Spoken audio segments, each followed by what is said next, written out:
அதிகாலை 5 மணியிலிருந்து இரவு 10 மணி வரை இடைவெளியின்றி தொடர்ந்து இத்திருத்தலத்தில் பூஜைகள் நடைபெற்று வருகின்றது.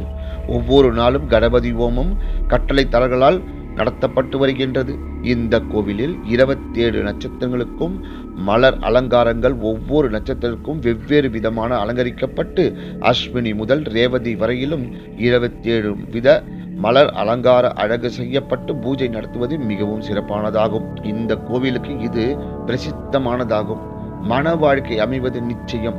மேலும் தினமும் நடைபெறும் பூஜைக்கு வேண்டிய அனைத்து பொருட்களும், அதாவது பால், பன்னீர், சந்தனம், குங்குமம், திருநீர் மற்றும் மின் கட்டணங்களும் கட்டளைக்காரர்களே செலுத்தி வருவது சிறப்பான அம்சமாகும்.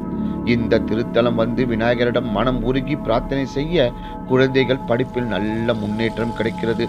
நல்ல உத்தியோகம் கிடைத்து வாழ்வில் உயர்வு பெறுவது உறுதி. தொழிலில் நல்ல முன்னேற்றம், விவசாயத்தில் அதிக லாபம்,